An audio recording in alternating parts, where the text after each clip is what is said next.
Good morning, good morning. My name is Jerry, and welcome to Bread and Breath Devotional, a daily moment to slow down, breathe, and hear what God might be saying today. So let's feed our spirit before the world feeds us the stress. Today, we're looking at the final verses of Daniel chapter 6 after the lion's den. And the focus passage is from Daniel chapter 6, verses 25 to 28. And today's Daily Bread is titled When God Turns the Narrative. When God turns the narrative. Daniel has already been falsely accused, family. He has already been thrown into the den. He has already spent the night surrounded by lions. But God shut their mouths. And now, in verses 25 to 28, King Darius writes a decree to all people, nations, and languages.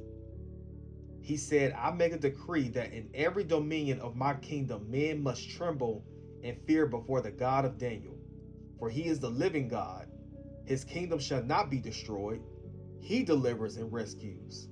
He works signs and wonders in heaven and on earth. Let's pause there. The same king who signed the decree that sent Daniel to the lions is now publicly honoring Daniel's God.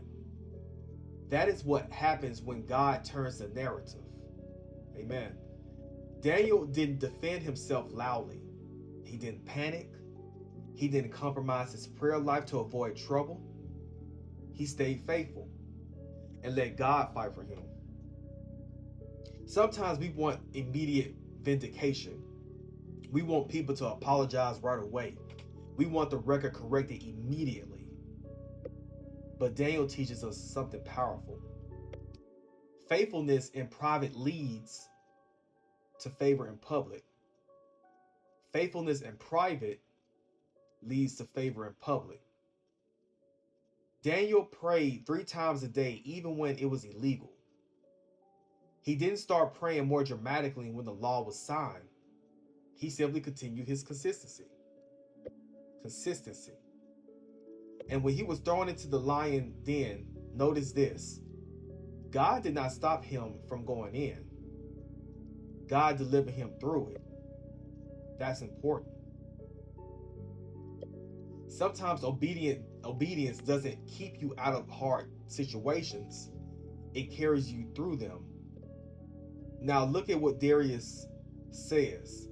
He is a living God, not a distant God, not a cultural idea, not a regional deity, the living God. When you stay faithful under pressure, people begin to see that your God is real. Not because you argue louder, but because you endure differently. Darius also says he delivers and rescues. Daniel's rescue wasn't just personal survival, it became a public testimony. Your lion's den may feel private right now, but your deliverance could preach to people you don't even know are watching. And here's something else powerful. Verse 28 says, So this Daniel prospered during the reign of Darius. He prospered after the den. The den did not define him. The accusation did not define him. The attack did not cancel his destiny. God used the opposition to elevate him. And sometimes the very thing meant to silence you becomes a stage where God shows his power. And let's make this practical. Maybe your lion's den isn't literal.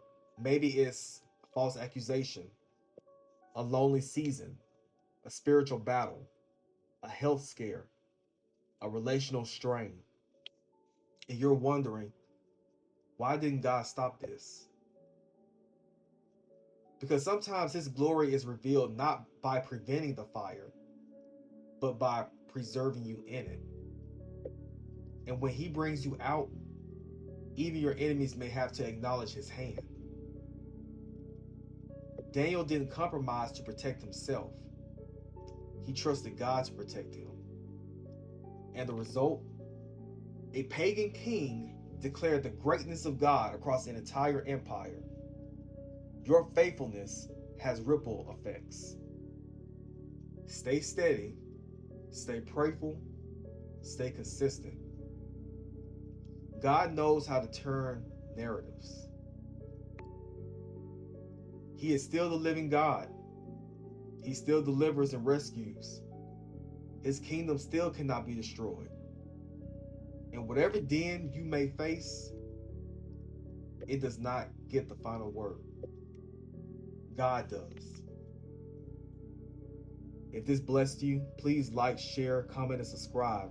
And share this with someone who needs peace today in their lion's den.